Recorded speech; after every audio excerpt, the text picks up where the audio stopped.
Buenas tardes, buenas noches. Nos da muchísimo gusto estar nuevamente con ustedes en este espacio de entrevistas desde Abya Yala. Y tenemos la enorme alegría que nos acompañe un querido amigo, Abel Prieto, una de las figuras intelectuales más importantes de la Revolución Cubana. Él es escritor, ensayista y, bueno, militante cultural. Abel Prieto encarna la tradición de un intelectual comprometido con su pueblo, comprometido con la revolución, con la humanidad. Y para él la cultura es un terreno central de disputa política y ética. A lo largo de su trayectoria ha sostenido una convicción fundamental, que no hay soberanía política sin soberanía cultural. Él fue ministro de Cultura de Cuba durante más de una década, impulsando el acceso popular a la cultura y defendiendo la creación artística frente a las lógicas del mercado y la colonización del sentido común. Es un pensador decolonial, así lo entendemos, y actualmente es presidente de Casa de las Américas, una institución histórica fundada por la Revolución Cubana, que desde La Habana ha sido durante más de 60 años un espacio de encuentro, de pensamiento crítico y de articulación cultural de los pueblos de América Latina y del Caribe, comprometido con las luchas de liberación, con la descolonización y con la integración de Abya Yala. Así que nos da muchísimo gusto tener a nuestro querido amigo Abel. Gracias, Katia, por invitarme. Un abrazo muy fuerte desde La Habana. Y bueno, Abel también ha sido asesor del presidente en Cuba, muy cercano a figuras como Fidel Castro, como Raúl Castro y hoy con el presidente Díaz-Canel. Y es una voz clave realmente para pensar Cuba.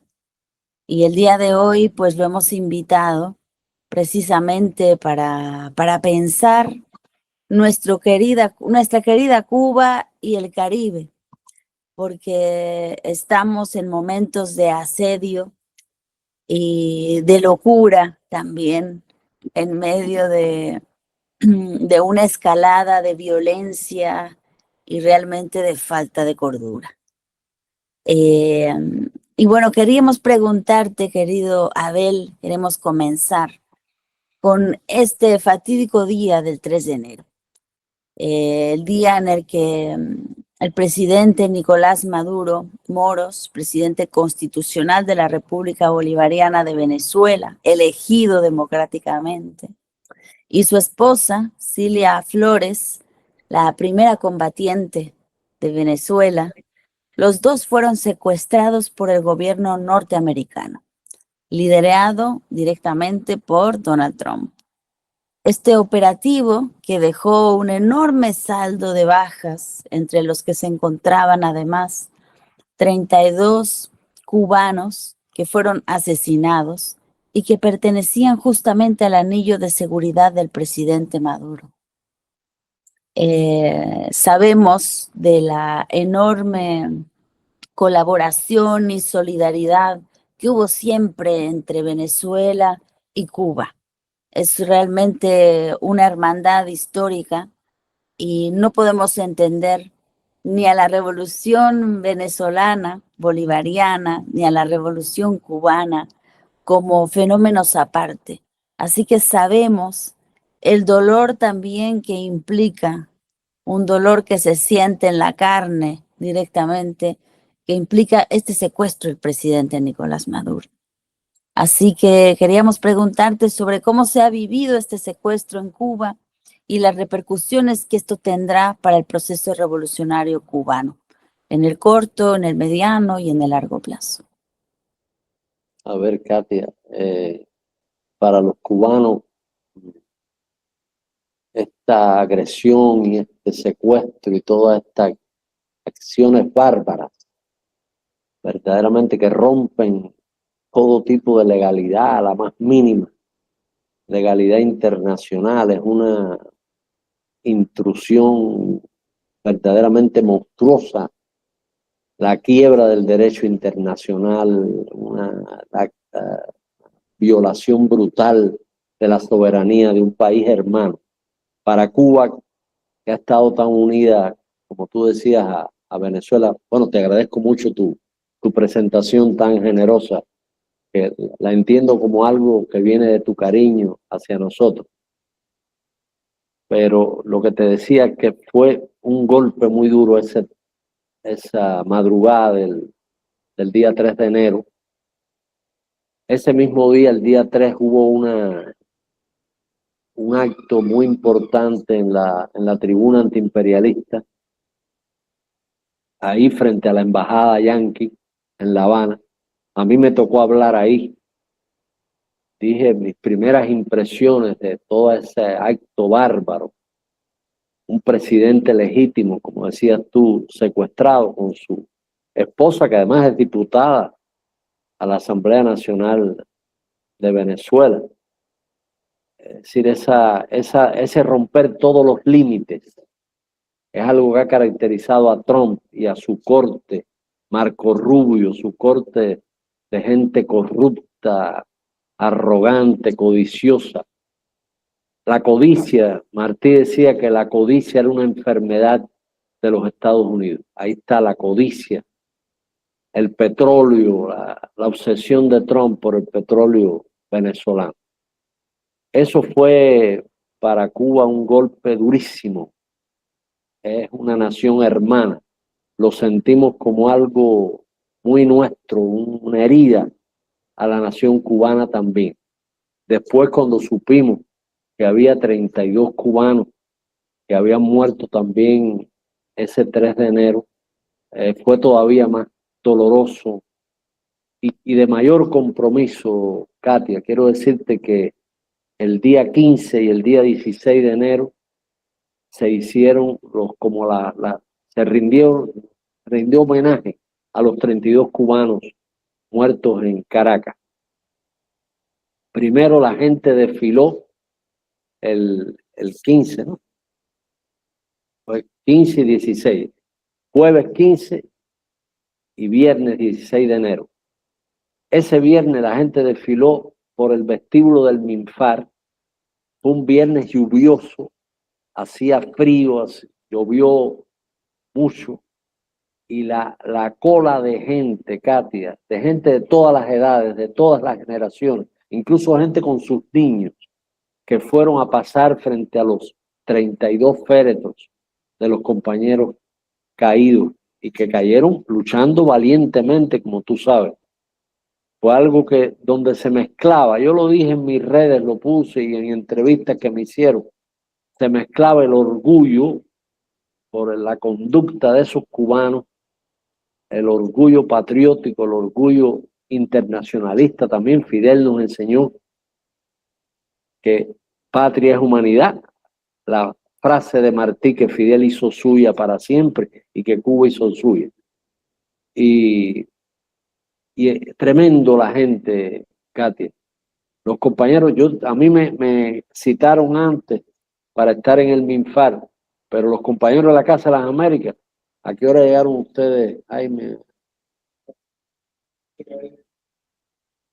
las 7:30 de la noche. Habían salido muy temprano en la mañana. A las 7:30 de la noche fue que pudieron pasar frente a los féretros de los compañeros Minfar, porque la cola era enorme. Eso fue el jueves. Y el viernes se hizo el acto y la marcha en honor a esos compañeros. Y ese acto en la tribuna antiimperialista que habló el presidente Díaz-Canel, un discurso extraordinario de Díaz-Canel, discurso breve pero con un mensaje clarísimo a nuestros enemigos, que Cuba no iba a rendirse, que estábamos orgullosos de esos compañeros que habían caído y que estábamos haciendo un compromiso con esos compañeros caídos de defender al precio que fuera necesario la revolución cubana. La gente fue al acto masivamente, que no llovió por suerte ese día, pero hacía un frío tremendo. Yo que soy friolento, hacía un frío tremendo. Y después la marcha del pueblo combativo. que eso, Katia, se repitió en todas las provincias del país y particularmente en los municipios donde había compañeros, porque había compañeros de distintos municipios del país. Yo soy pinareño, había un capitán pinareño de Consolación del Sur, se le rindió un homenaje particular a cada compañero en su municipio natal, vamos a decir así. Pero este pueblo, Katia, dio un mensaje tan fuerte a nuestros enemigos, tan claro, de que no había negociación, no había concesiones, que no esperaran nunca de este pueblo ningún tipo de concesión con respecto a nuestra soberanía y a nuestro internacionalismo también. Recuerda cuando Angola, a mí nunca se me olvida, Katia, te recomiendo que lo releas, el discurso de Nelson Mandela aquí en Cuba. Mandela dijo, Cuba fue el único país que solo se llevó de África, que no se llevó de África ninguna riqueza, que solo se llevó de África los restos de sus hijos caídos en la lucha contra el apartheid, contra el racismo, contra las tropas mercenarias al servicio del imperio. Eso dijo Mandela, discurso extraordinario. Y sentimos también, yo me acuerdo, se hizo la operación Tributo, trajimos los restos de todos los compañeros que habían caído en distintas zonas de África, donde habían estado allí colaborando con la liberación de esos pueblos, y se hizo una operación a gran escala, pues eran más de 2.000 compañeros perecieron en esas condiciones. Y la gente sintió también esa sensación de dolor mezclado con orgullo, con compromiso patriótico internacional. Y esto, imagínate, Maduro era una persona muy querida en Cuba, es una persona que en Cuba la gente lo quiere mucho por su estilo.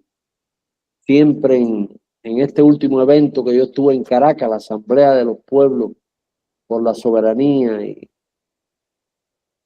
Asamblea Internacional de los Pueblos por la Soberanía y la Paz, un evento que hubo en Caracas en diciembre. Yo estuve ahí en Caracas en ese evento y Maduro se encontró con los delegados en una comuna.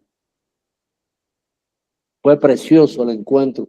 Él fue muy gentil conmigo, con los cubanos que había allí, y con todos. Fue hablando de cada país, de cada intercambio, incluso con delegados norteamericanos. Les habló un poquito en inglés. Como él decía, no war, yes, peace. Él usó esa expresión que la empleó en la entrevista que le hizo Ramonet, también a finales de año, usó esa expresión, llamando al pueblo de Estados Unidos a ver en Venezuela un posible colaborador, un país de paz. Y la respuesta ha sido esta barbaridad. Yo creo que lo hemos sentido mucho esto todos los días. Ahora yo voy a estar mañana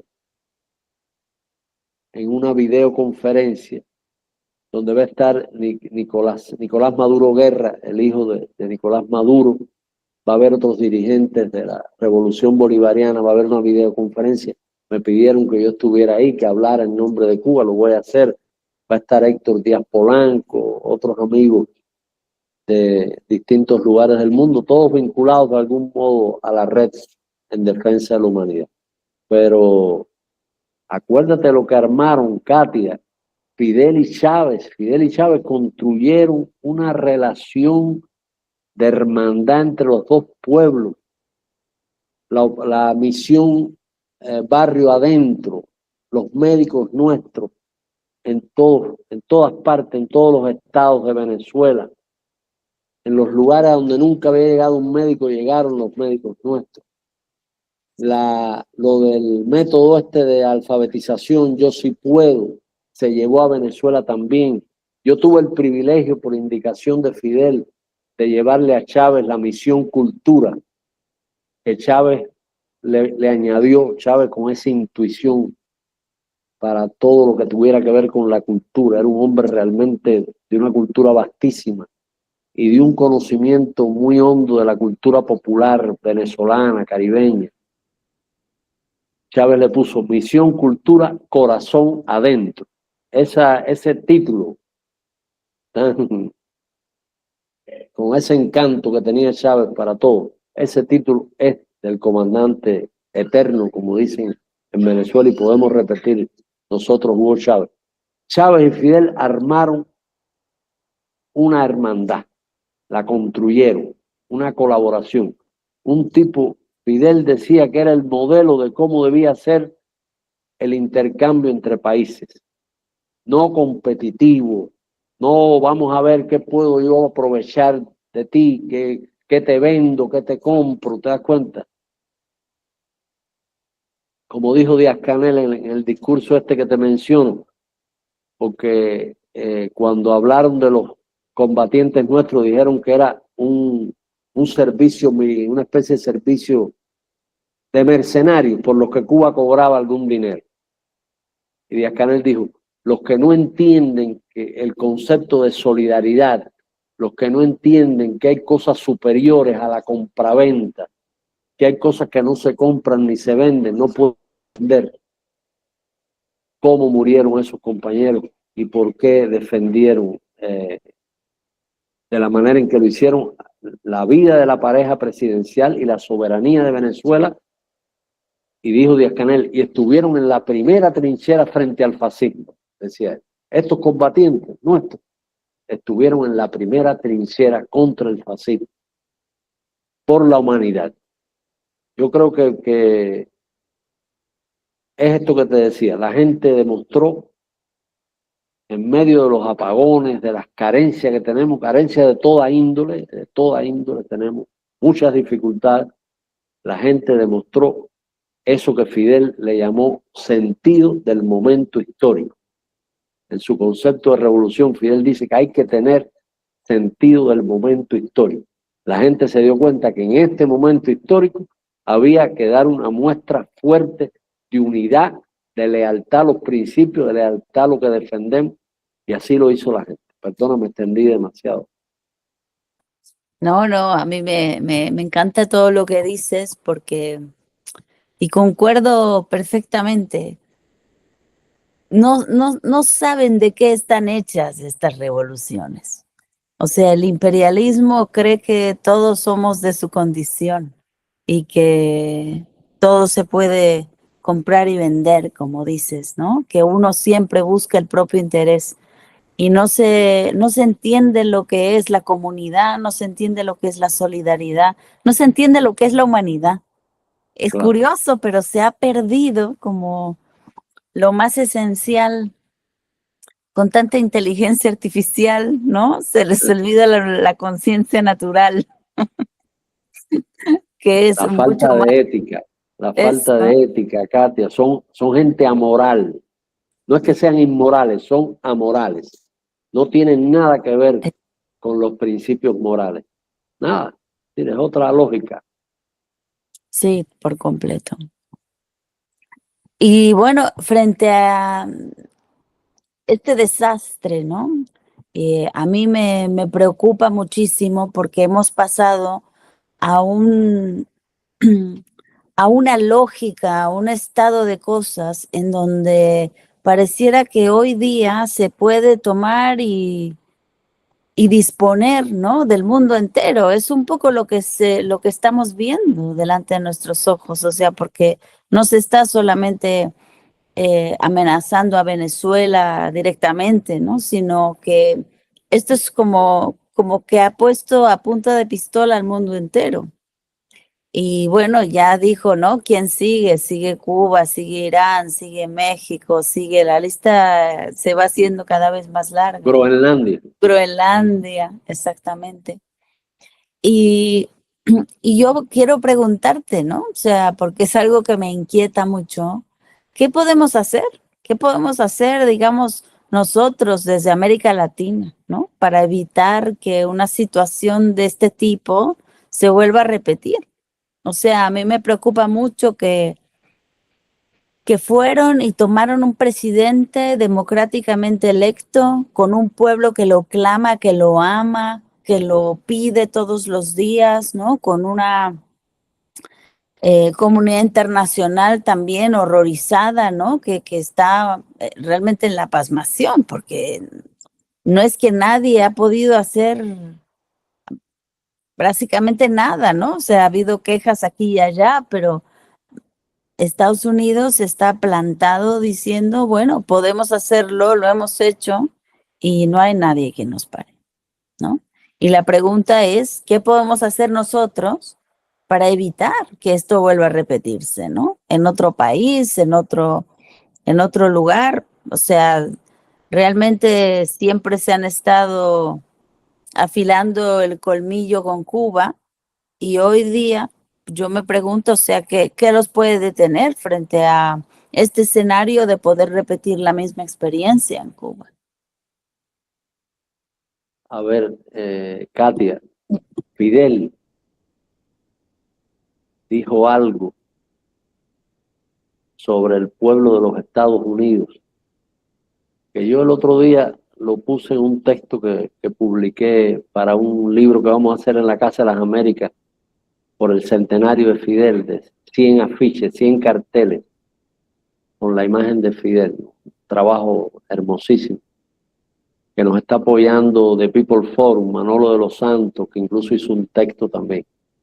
Fidel nos habló que ese pueblo de los Estados Unidos, al que muchas veces manipulan, engañan, sin embargo, dijo él, en determinadas circunstancias, cuando se entera de la verdad, tiende a ser justo y a ser noble. Y Fidel se usaba como ejemplo. ¿Te acuerdas del caso del niño Elian González? El niñito que lo secuestraron en Miami y que se le ahogó la madre yendo en una balsa para Miami, y después lo secuestró una familia allá, y después fue el padre de Elian, viajó a Estados Unidos.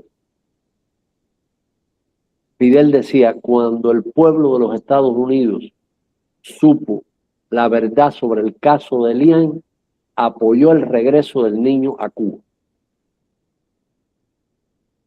En un 80%, dijo Fidel, que fue el porciento que las encuestadoras hicieron público, que fue lo que utilizó Clinton para hacer el operativo de arrancarle el niño a la familia esta vergonzosa pseudofamilia que le había quitado su patria y lo llevaba a Disneylandia, ¿tú entiendes? Es la gran aventura que le podían ofrecer a ese niño. Ese niño vio un avión, una cosa tremenda. Ese video lo vimos aquí en Cuba muchas veces. Vio un avión y Elian dijo, llévame para Cuba, dijo. Así lo dijo, avión, llévame para Cuba, dijo ese niñito. Y lo vieron también en Estados Unidos. Y Fidel dice, el 80% de la población de Estados Unidos apoyó el regreso del niño a su padre. Es decir, que ese pueblo tiene sentimientos nobles, pero está siendo manipulado, eso es cierto. Pero ahora cuando tú ves esto que está pasando, la señora esta que era poeta, que la asesinaron en Minneapolis, una cosa monstruosa, que de pronto Trump dijo, no, ella quería atropellar al oficial de ICE, lo quería atropellar con el coche. Es una terrorista doméstica, fue lo que dijo Trump en las redes sociales. Una cosa insólita. Y como estamos en tiempo donde la gente lo graba todo con los móviles, yo vi por lo menos 5 videos diferentes de ese incidente y cada vez que veía uno nuevo era más obvio que era un asesinato absolutamente indefendible, injustificable, una locura. Era una mujer que era ciudadana estadounidense, asesinada. Bueno, lo de George Floyd, acuérdate que Trump le aterra ese movimiento de que las vidas negras importan, ese movimiento, él lo detesta. Recuerda que el 12 de octubre o el día 13 creo que fue que leyó una especie de documento. Él declaró el 13 de octubre, día de Cristóbal Colón, porque la izquierda radical, está hablando del movimiento Black Lives Matter, la izquierda radical ha querido borrar a Colón de nuestra historia. Estamos orgullosos de Colón, que era un valiente descubridor, bueno, toda esa historia. Y aprovechó ese día, porque a los fascistas les interesa la historia, Katia. Bueno, tú has estudiado eso como investigadora decolonial, que tú sí eres una gran investigadora decolonial, pensadora decolonial. A los fascistas les interesa la historia. Y la Meloni, cuando fue a Naciones Unidas en el 2023, le llevó unas flores a Colón. De pronto hubo una especie de momento delirante en España. El pasado 12 de octubre, mientras Trump creaba el Día de Cristóbal Colón, en España, el partido neofranquista Vox ponía carteles en las calles de Madrid diciendo: no son ni genocidas ni esclavistas, son héroes y santos, decía, lavando la imagen de aquellos feroces conquistadores y colonizadores europeos. Pero bueno, que también Trump se me olvida.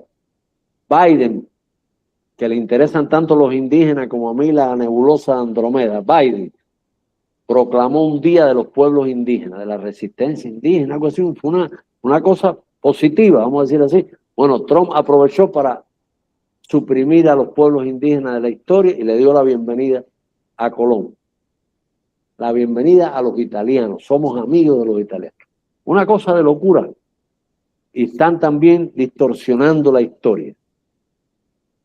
Y lo terrible, Katia, es que esta idiotización masiva a través de las redes sociales, a quienes están beneficiando es a los fascistas. Mucha gente joven, adolescente, debutando en la política, siguiendo un demagogo fascista, con sentimientos misóginos, con sentimientos xenófobos contra los inmigrantes. Una cosa insólita. Eso está pasando hoy. Y en América Latina el panorama es verdaderamente...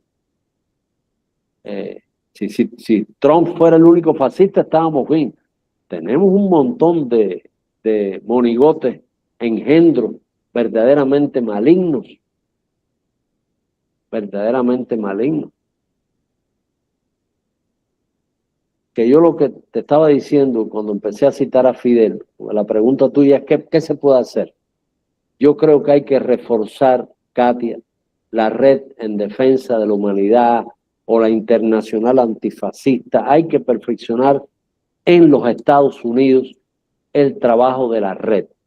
Nosotros tenemos muchos aliados posibles para nuestra batalla en los Estados Unidos. Por ejemplo, en la Casa de las Américas hubo, ¿cuándo fue lo de Wayne? En el 2024, Katia, hicimos un evento con la Universidad Estatal de Morgan, donde vinieron profesores afroamericanos, académicos muy prestigiosos. Y el tema del evento era los libros prohibidos en Estados Unidos. Se llamaba Silenciar Voces Negras, prohibir libros negros, el apartheid en Estados Unidos. E hicieron un documental muy interesante. Es decir, esa gente vino a La Habana a denunciar ese nuevo fascismo que pretende borrar de la historia la resistencia contra el racismo, borrar de la historia a figuras como Martin Luther King, como Malcolm X. Es decir, borrar la historia terrible de la trata. A ese coloquio vino, Katia, un escritor, investigador afroamericano, que contó algo que a mí me encogió el alma, que en un barco negrero que naufragó en las costas de la Florida, él descubrió grilletes para niños. Es decir, fabricaban los traficantes de esclavos o de personas esclavizadas, como debe llamársele, los traficantes estos fabricaban pequeños grilletes como de juguete para los niños.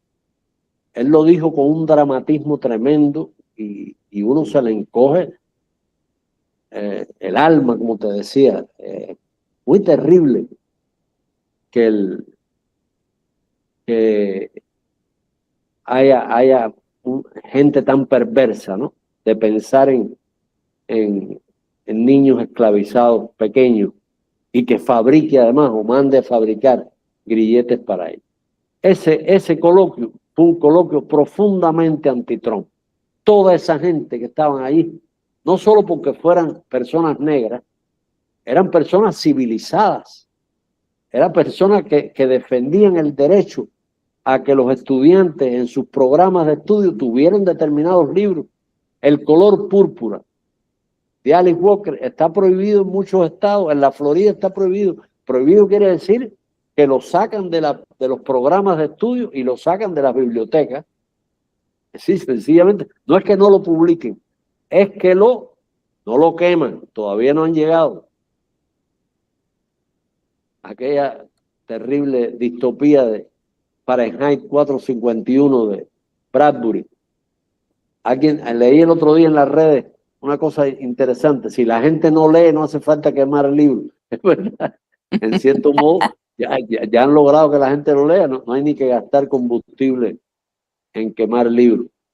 Pero esa gente está contra el trumpismo. Mucha gente que está dando esa batalla internamente. Él está abriendo muchos frentes. Los latinos andan aterrados. Te llevan una corte esa de inmigración y tú puedes salir de ahí esposado para ser deportado simplemente. Es un clima. O para una cárcel en El Salvador. Ah, bueno, sí, claro, está el carcelero de Trump, Bukele, que cobra no sé cuánto por cada persona que mete en una jaula allí. Es una cosa terrible. Y yo creo que sí tenemos que buscar esos aliados, Katia. Tú tienes que tener muchos amigos, mucha gente. Ramón, que tan prestigioso, tienen que tener mucha gente en las universidades, en los centros de investigación, la gente de la cultura. La gente de la cultura no puede aceptar esto. Si es de verdad de la cultura, ¿no? Si Walt Disney no lo mutiló para siempre, y Netflix y todo eso, ¿no?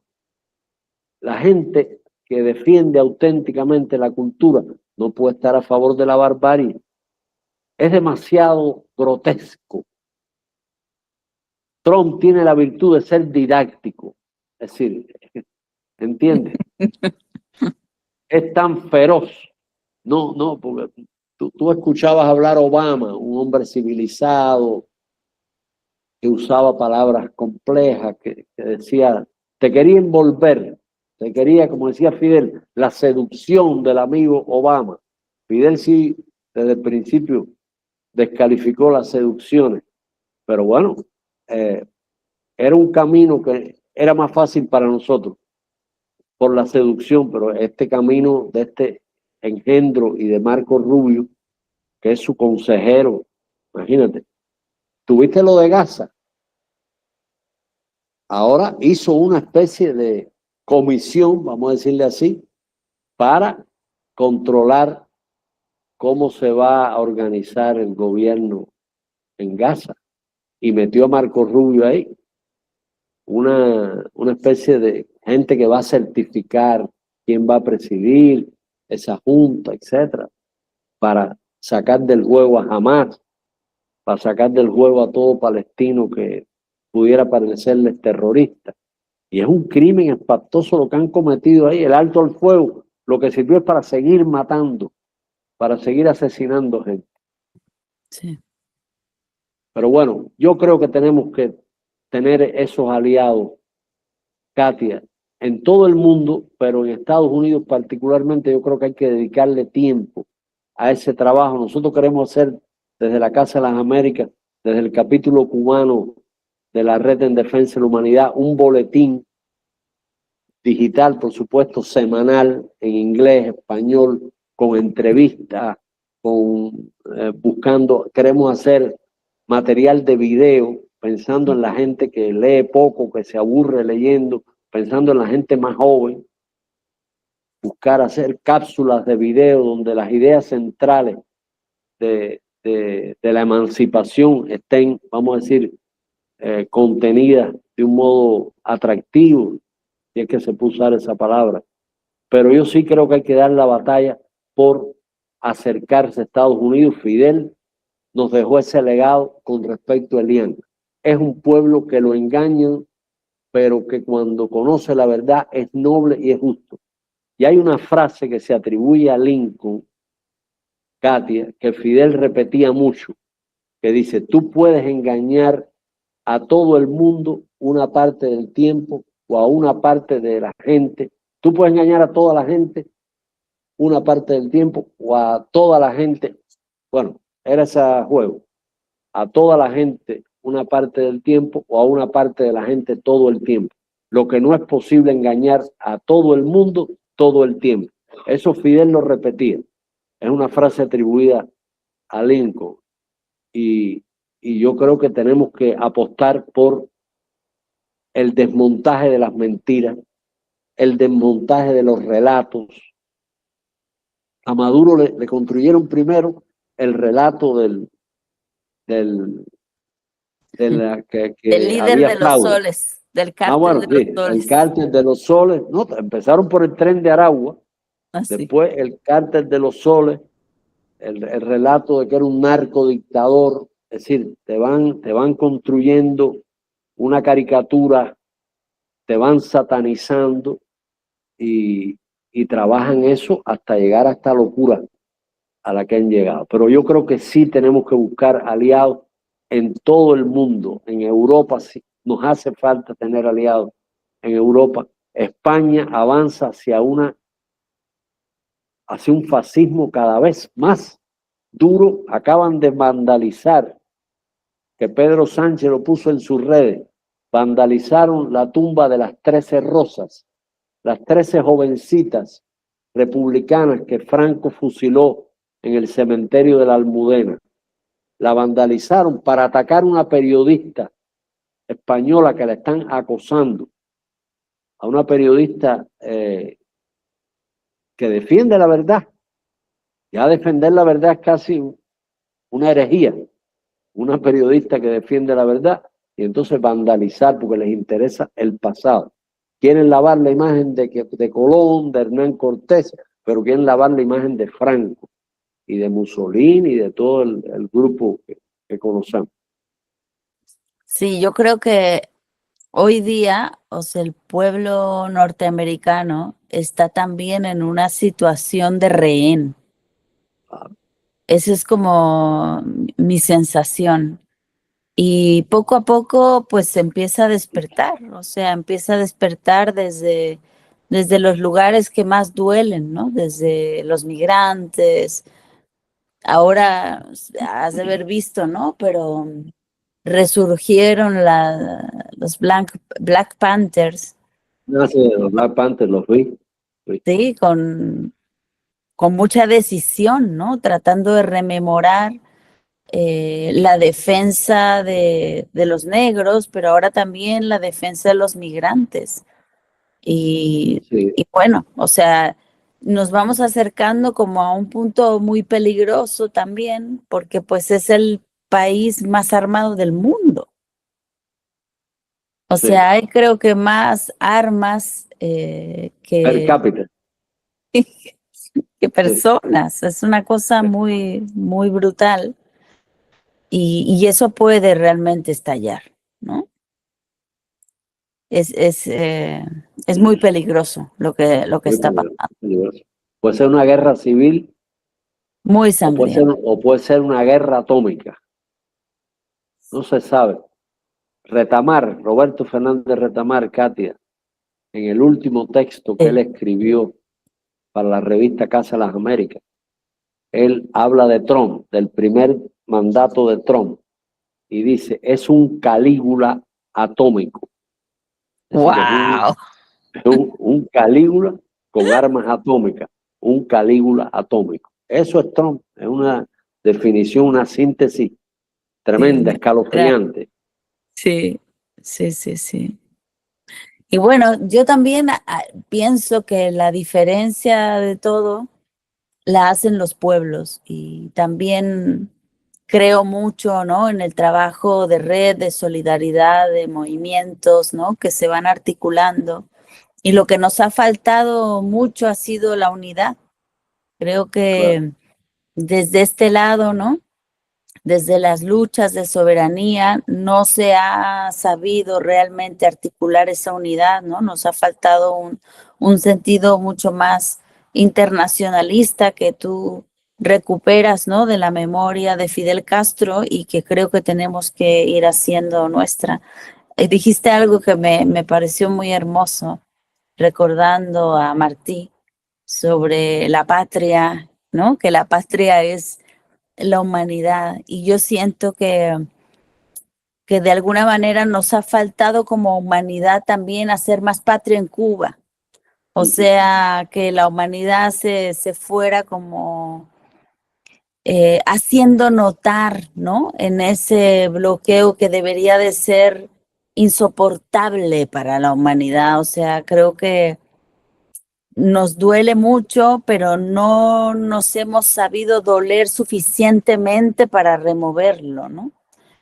Eh, yo recuerdo que Andrés Manuel decía, Andrés Manuel López Obrador, presidente de México, decía que Cuba era patrimonio de la humanidad. Patrimonio. Sí, lo Y, recuerdo. y me parecía a mí como un pensamiento muy hermoso porque realmente hay como lecciones humanas, ¿no? Que en la historia nos ha enseñado Cuba. Y, y bueno, o sea, me parece como bien doloroso que sigamos todavía sufriendo, ¿no? Este bloqueo que cada día además se hace mucho más sin misericordia, ¿no? Con más rabia, con más alevosía y, o sea, el pueblo cubano realmente es un pueblo heroico. Y yo quería preguntarte, ¿no? O sea, además de las alianzas populares de red, ¿no? De luchas desde abajo, también tenemos las alianzas de los gobiernos que hoy avanzan hacia la construcción de un mundo multipolar. Y mi pregunta era, pues, ¿qué pasa, no? Con Rusia, con China, si realmente representan una amenaza o una oportunidad real para romper este cerco histórico, ¿no? Y realmente construir este mundo multipolar, porque se dice mucho en la letra, pero en estos momentos de tanta violencia y algidez no se nota suficientemente la multipolaridad, o sea, la unipolaridad se ha hecho muy presente y al menos en lo político no vemos efectivamente ese poder multipolar. Yo creo, Katia, que son Rusia y China, son muy importantes en ese mundo multipolar que se está diseñando muy trabajosamente. Bueno, estuvo ahora acá, está en Cuba, creo que en este momento, el ministro del Interior de Rusia. Lo recibió Raúl, lo recibió Díaz-Canel, por supuesto, estuvo acompañado por el ministro del Interior nuestro. Es una visita en este momento de amenazas, una visita importante, el ministro del Interior de Rusia. Muy importante. Y al propio tiempo, en medio de estas amenazas, vino una ayuda solidaria de China también, muy valiosa en términos de alimentos, de recursos. Y hubo un encuentro del embajador de China con nuestro presidente, donde le habló de decisiones de Xi Jinping en torno a apoyar a Cuba en estas circunstancias. Y Cuba está en los BRICS. Los BRICS, sin duda, es algo que tiene que resultarle a Trump intolerable. No sé si viste la noticia de que Trump quiere crear un Consejo de la Paz. Sí, presidido por él. El al Nobel. Margen de la ONU. Sí, sí. El Nobel condecorado desde el fútbol para la paz. El Nobel. Quiere crear un Consejo de la Paz. Ya lo anunció. No, el tipo si no fuera tan peligroso, sería cómico. Exacto. Si no fuera capaz de tantas barbaridades. Sí. Pero bueno, yo creo que los BRICS son una oportunidad también. Cuba ha estado tocando muchas puertas, Katia. Cuba realmente ha diversificado su comercio en las condiciones estas de bloqueo extremadamente. Ya la palabra bloqueo se queda corta, Katia. Sí, Es una guerra económica despiadada, sí, una de acuerdo. persecución financiera, un verdadero acoso para asfixiar la economía cubana, para que no le entren divisas al Estado cubano. Una guerra dura, despiadada. Y estamos en una situación muy, muy difícil, muy difícil. Claro, ya Trump admitió que por la vía de la asfixia económica no va a resolver nada en este país. No sé si viste eso que dijo. Ya nuevas medidas económicas no funcionan. Lo único que nos queda es entrar ahí y destruir todo ese lugar. Estoy citando de memoria. Dijo algo así. Una cosa muy bonita, ¿no? Muy educativa, didáctica. Ya sabemos qué podemos esperar de la cúpula corrupta de ese imperio decadente, verdaderamente monstruoso. Yo creo que sí estamos intentando nosotros explorar todas las alternativas posibles, tratando de colocar lo que exportamos, haciendo alianzas con Vietnam. Tenemos una relación muy sólida. La economía vietnamita es una economía realmente muy fuerte. Vietnam es un país deslumbrante. No sé si has estado alguna vez en Vietnam. No, nunca. Bueno, Vietnam es un lugar increíble. Lo que hicieron barrer del mapa. Y hoy es un país que tiene una economía muy sólida y que nos está ayudando también y está colaborando con nosotros. Qué maravilla. Nuestros médicos, bueno, una de las grandes guerras de la administración Trump es contra la cooperación médica cubana, Katy. Incluso en el Caribe, él le quitó la visa para entrar a Estados Unidos a algunos primeros ministros del Caribe que aceptaban médicos cubanos y rechazaban, decían que era trata de personas, que lo de los médicos era una esclavitud moderna, buscando, todavía en aquella época buscaba algún pretexto noble, ¿no? O supuestamente noble. Pero bueno, en el campo de la medicina, de la ciencia, hay perspectiva. BioCuba Pharma, en la producción de medicamentos novedosos. El único medicamento para evitar las amputaciones en el pie diabético es cubano. Lo inventó un cubano, un compañero ahí, él y su equipo, ¿no? Es diputado de la Asamblea Nacional, una persona de una modestia extraordinaria y un genio. Y es el único medicamento. Lo hicimos aquí. El único país que hizo 4 o 5, ¿cuántas vacunas hicimos nosotros? 5 vacunas frente a la COVID. Y ayudamos a un país como Italia. Así, no solo hemos ayudado en África, en todas partes, ayudamos a un país en la COVID a a una región de Italia, llevamos una brigada médica. Eso es la batalla que tenemos hoy, cómo encontrar, cómo burlar esa guerra, cómo burlar ese cerco implacable, despiadado. Y evidentemente Naciones Unidas, tú sabes que la Asamblea General vota un año y tras otro contra el bloqueo. Este año tuvimos el voto en contra de Milei, ¿no? Sí, 3 o 4. Los americanos lograron reclutar a 3 o 4 títeres. Pero bueno, la inmensa mayoría de la gente vota contra el bloqueo. De los países votan contra, incluso aliados de Estados Unidos votaron contra el bloqueo. Y esta vez se empeñaron a fondo en presionar a esos países. Se empeñaron en una presión, vamos a decir, diferenciada. Eso lo denunció nuestro canciller Bruno. El tipo de presiones que estaban recibiendo los países para tratar de ganar más votos a favor de esa política indefendible, terrible.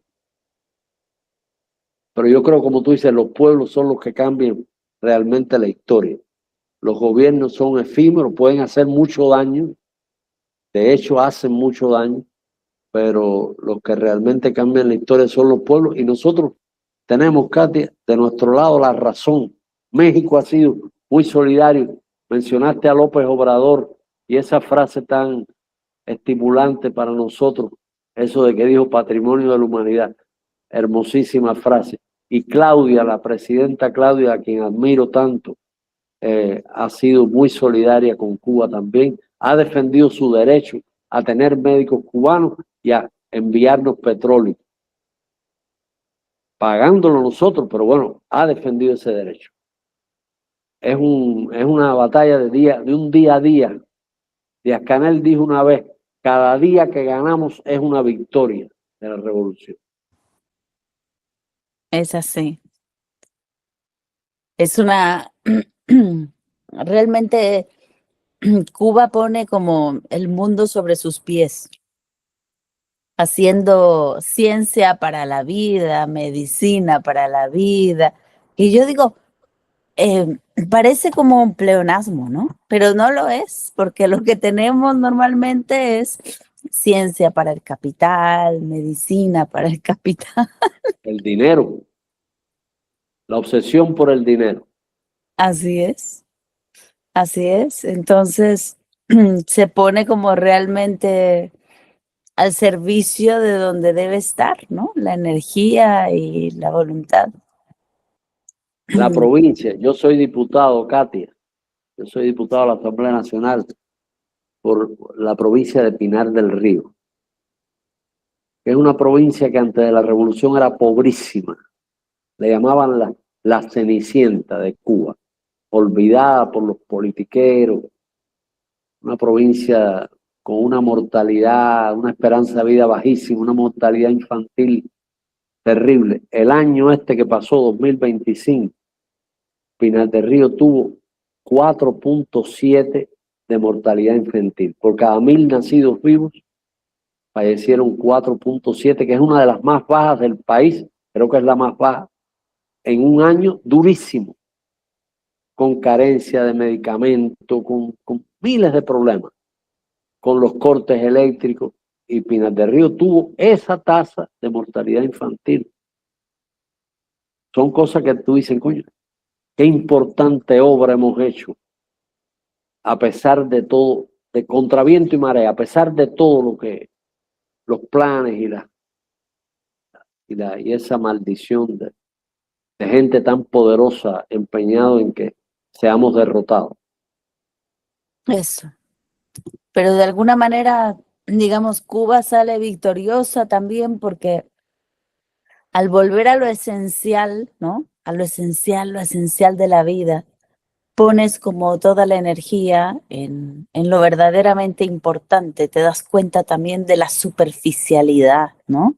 De la artificialidad de la vida moderna, que realmente está llevando al desastre el mundo, o sea, un consumo sin sentido, un consumo de lujo que que no es para la vida justamente, que no nos nutre, no nos da más nada. Es más, nos quita, porque nos quita. no quieren ciudadanos, Katia, quieren consumidores. Han Así, degradado al ciudadano, lo han condenado a ser simplemente un consumidor y trabajan permanentemente para que consuma más y más cosas inútiles. así Es así. es. Bueno, tú realmente perteneces a esta generación formada íntegramente por la Revolución Cubana. Y bueno, has participado activamente en ella desde tu juventud, hace ya más de 5 décadas, desde el campo de la cultura, del pensamiento crítico. Y me gustaría eso, saber como cuál es tu interpretación de la situación que vive el imperio hoy día en relación a todos estos pasos, ¿no?, que ha estado dando Trump en su política, primero interior, que es un desastre, ¿no?, que lo estamos comentando, ¿no?, la irrupción de ICE contra los migrantes, la traición de Trump a su propio movimiento, este movimiento de Make America Great Again, y que tenía como uno de sus baluartes fundamentales el no a la guerra, y que no lo ha cumplido en absoluto. El riesgo, ¿no?, de esta guerra civil que estamos viendo en vivo y en directo, pero también, digamos, toda la relación de su política exterior, que también es súper compleja. O sea, hoy día estamos como, Estados Unidos está atrapado en esta invasión de Venezuela, que además no puede justificar de ninguna manera, ¿no? Se le está cayendo a pedazos el juicio, y que yo no sé, o sea, llegado al punto en el que no puedan sostenerlo desde un punto de vista legal, ¿qué van a hacer? O sea, empezaremos con el momento quizá de la fuerza bruta, ¿no? De la irracionalidad más pura. Es decir, como que la lógica ya no da más para sostener esto, ¿no? Las amenazas contra Cuba, que ya también rayan en el absurdo. O sea, un país que ha sobrevivido y que su único gran pecado es querer ser soberano frente a un imperio que nunca se ha conformado con haber perdido, ¿no?, lo que pensaba su patio trasero. Tenemos también Irán, ¿no?, que lo están asediando por todo lado con una revolución de colores Sí, impresionante, pero bueno, ellos también son políticos en el amplio sentido de la palabra, y saben jugar también con la política y con la diplomacia, y han podido hasta ahora, ¿no?, frenar el gran peligro al que nos vamos acercando, ¿no?, de una guerra en Medio Oriente entre Israel e Irán, y con Estados Unidos de por medio, por supuesto. Groenlandia, ¿no?, que también es otro, el patrio ahora delantero que se va a querer agenciar Trump, y que dijo que o por las buenas o por las malas, ¿no? O sea, ustedes deciden.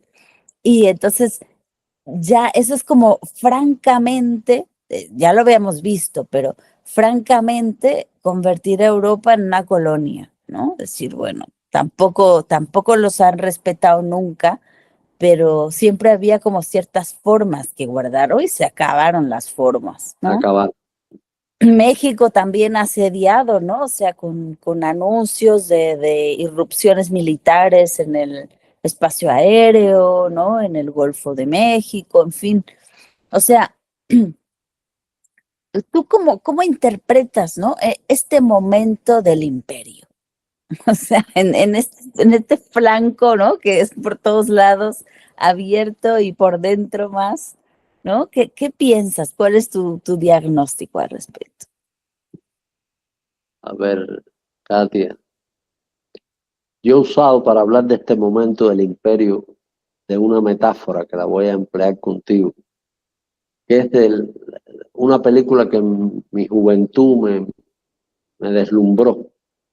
Moby Dick, la versión de cine de la gran novela de Herman Melville. La versión vieja, porque hay otras versiones posteriores. la versión más ingenua, digamos. Hay una escena en que la ballena blanca salta, llena de arpones, moribunda, y da un salto y destruye finalmente el Pequot, el barco, lo destruye. Queda solo Ismael, que va a ser el cuento, que va a ser la historia, el sobreviviente. A mí el imperio yanqui me recuerda a esa ballena llena de arpones, herida de muerte, pero que su poder destructivo en medio de su agonía puede ser verdaderamente atroz. Es decir, y esta furia de Trump, todos estos frentes que está abriendo, Irán, Groenlandia, Venezuela, Cuba, Maduro y Cilia se van a convertir en dos símbolos. Recuerdo que fue Juan Carlos Monedero el que dijo, quería un Noriega y le puede surgir un Mandela, dijo Juan Carlos Monedero en un comentario que le escuché. Buenísimo. Querían un Noriega y les puede salir un Mandela, dijo Monedero.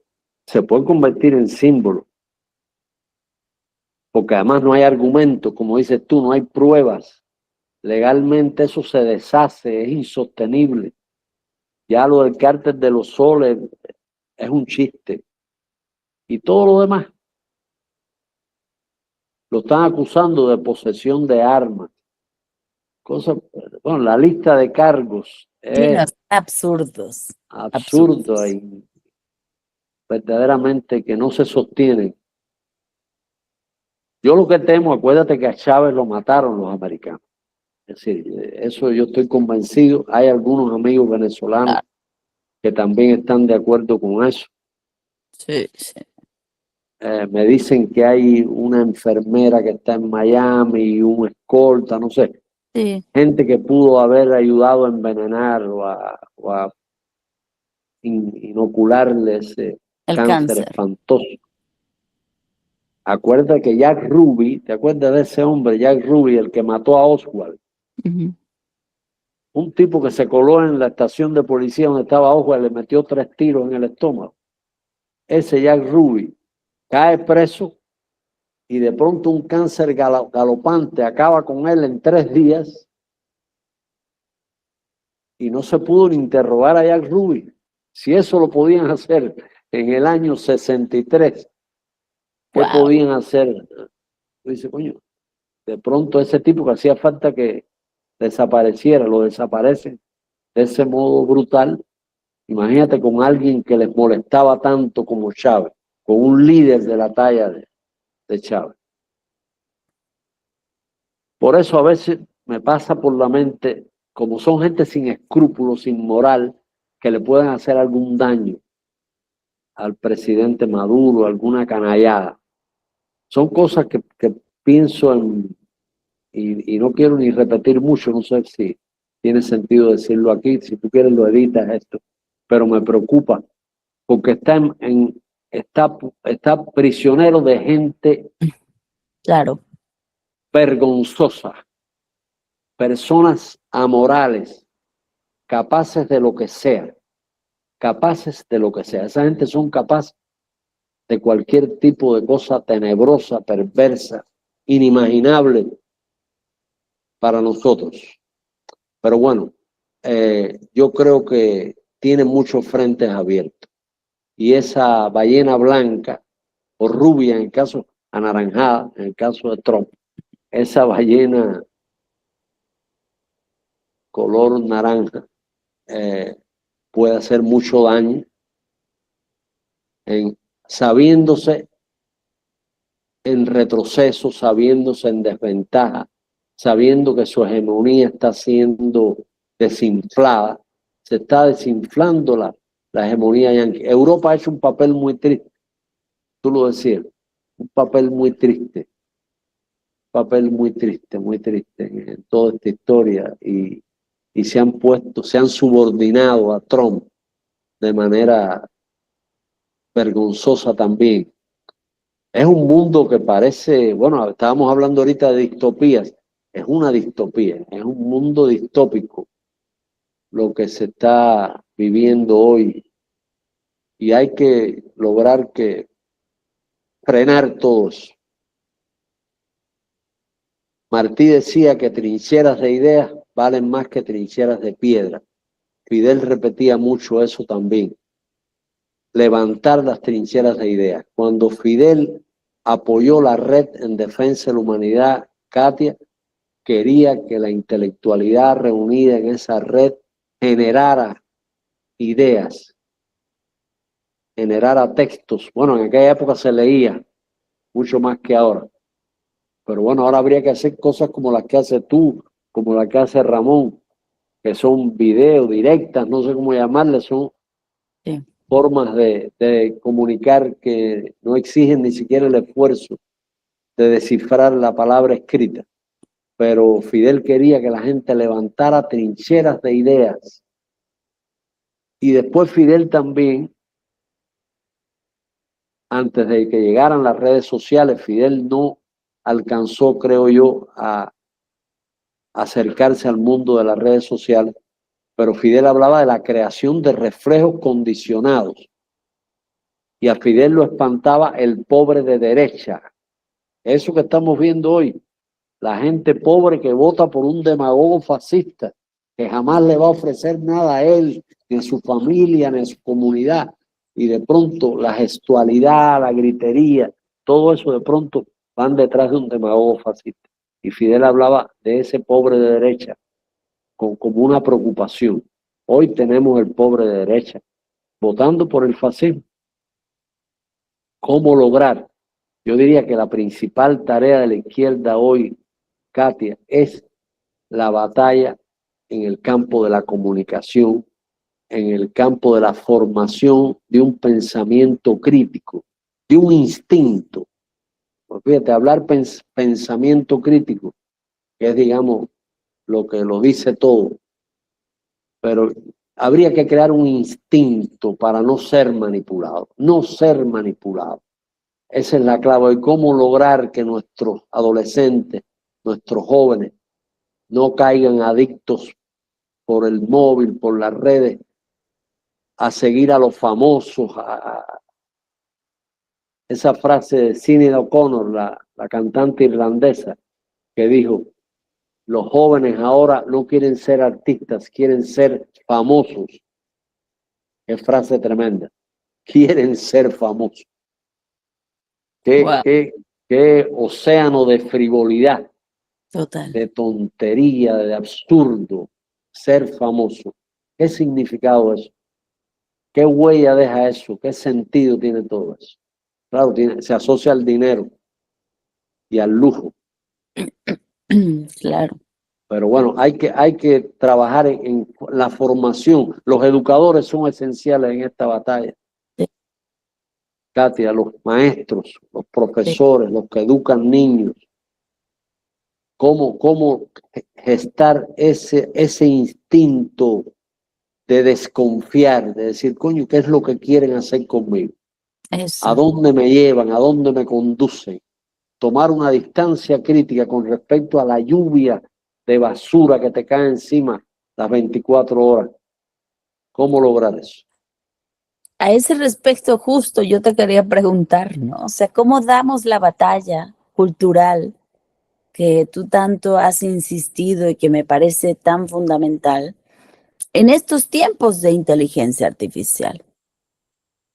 Es decir, como que la cultura de pronto se empieza a diluir. Eso es lo que yo veo, como que se diluye en una avalancha de información que construye castillos de naipes, pero castillos de naipes enfocados justo en este tipo de valores como ser famosos, famosos de la tontería también, La como bien tontería. dices, ¿no? Porque son, qué sé yo, influencers, ¿no? YouTubers, que no tienen ningún sentido de nada más que es el simple ser famoso. Entonces, entre más grotesco, entre más estúpido, ¿no? Entre más fácil, pues más audiencia logro. O sea, ¿cómo damos la batalla, no? Cultural en momentos en donde la cultura se está perdiendo. La cultura ya no tiene tantos me gusta. Es verdad. La cultura auténtica no tiene prácticamente ningún me gusta. Porque la han degradado, Katia. Eso. La han degradado a mero entretenimiento. Ahora lo importante es ser divertido. Eso. Divertido. Hoy un adolescente, un niño, la palabra que los abruma es me aburro. Sí. No pueden concentrarse en algo más de 3, 4 minutos porque se Sí. aburren. Pasan otro tema, pasan el dedo, el scrolling pasan y Sí. buscan otra cosa. Es buscando la dopamina. Es Sí. una, ¿Y tú te acuerdas que una antes nos decían, ¿no? Que, bueno, yo lo tengo muy grabado, que el aburrimiento era una bendición, porque el aburrimiento es el lugar donde nacen todas las ideas. Sí, pero ahora el aburrimiento es el horror, El horror. el horror. Eh, y algo que dure un documental de media hora es como Siberiana, aquella Imagínate, película. imagínate esta entrevista. Tienes que convertirla en un videoclip. Sí, pues, sí, Dile a pues. Diego que haga los cortes y le ponga música. Y contamos un chiste. Qué cosa. Es grave, o sea, realmente a mí me preocupa mucho. ¿Cómo vamos a hacer frente a esta industria de la estupidez, ¿no? Y que está tan potenciado con la inteligencia artificial, porque Claro, es además, ¿sabes? Como es atractivo, o sea, es seductor, ¿no? Es como la comida química, claro. que tiene tantos sabores y que es tan deliciosa, pero es totalmente pensada y generada artificialmente para estimular la lengua de una manera que te parece deliciosa, aunque te mate, aunque te dé cáncer. Exactamente. Vamos a pagar. No solo la derecha también. Fíjate, la gente seria de derecha, los pedagogos y eso, están preocupados, Sí, están angustiados porque el retroceso intelectual es gravísimo, el retroceso en la capacidad de atención sí, y en una cosa que le llaman comprensión lectora. Comprensión lectora es cuando tú te lees un texto breve y después puedes explicar lo que significa eso que leíste. Hoy un adolescente no sabe descifrar primitivamente una página, pero después no sabe decir, le resulta imposible explicar qué fue lo que leyó. Ese índice que los pedagogos están alarmados, los de derecha, los de izquierda, todos los pedagogos serios, ¿no? Los que les interesa un poco el destino de la humanidad, están preocupados por la crisis intelectual muy grave, acompañada de una crisis ética. sí, Eso va junto, uno con el otro. Es un sí, momento donde, por eso te decía que en la red, Katia, sí. hay que sumar a los educadores, sumar a los pedagogos, a la gente que no quiere que este mundo esté en manos de imbéciles matándose unos a otros, compitiendo entre ellos, liquidando el planeta, porque además está la negación del cambio climático, Claro. liquidando el planeta. Que al final yo pienso que vamos a, o sea, como que nos vamos acercando realmente a la disyuntiva originaria, ¿no? Que es los que estamos por la vida y los que están por la muerte. Y así que derecha e izquierda se va a ir desdibujando Sí, porque exactamente. incluso como tú bien dices, hay mucha gente de derecha que ante la situación actual se está dando cuenta que no, que este no es el camino, ¿no? No, Por no, más que estaban como de un lado del puente, ya no están tan claros de querer estar en ese lado. claro. Pues mi Bueno, querido es un Abel, mira, momento, tenemos aquí un buen rato de la conversa. A mí me encanta platicar contigo.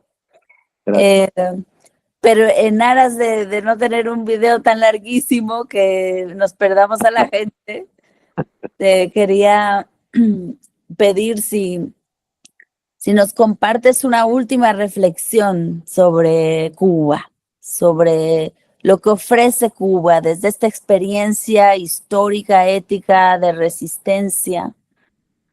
Cuba es un referente de dignidad, de liberación. Entonces, en estos momentos de escalada de presión imperial, ¿qué nos dice nuestra querida Cuba? Bueno, resultaría muy pretencioso, Katia, hablar yo por el pueblo de Cuba. Yo estoy muy impactado desde el punto de vista emocional por lo que ocurrió cuando vinieron los restos de estos compañeros. Ahí el pueblo se portó con una estatura y con una dignidad. Esa palabra que mencionaste tú, dignidad, es una palabra esencial. Si algo ofrece Cuba, yo creo que es que se puede defender la dignidad, la soberanía, los principios en las peores condiciones. Yo creo que era Martí el que decía, la pobreza pasa, la injusticia no. Esa frase de Martí. La pobreza pasa, la injusticia no. Es decir, somos muy pobres y estamos pasando por un periodo de pobreza muy particular a partir sobre todo de esa guerra económica despiadada de nuestros enemigos. Pero no aceptamos la injusticia. Estamos luchando para que esta sociedad sea lo más justa posible, a pesar que hay diferencias, que nosotros no hicimos la utopía que soñamos, la que soñó Fidel, hicimos la que nos han permitido hacer, Kate, en condiciones muy difíciles. Claro.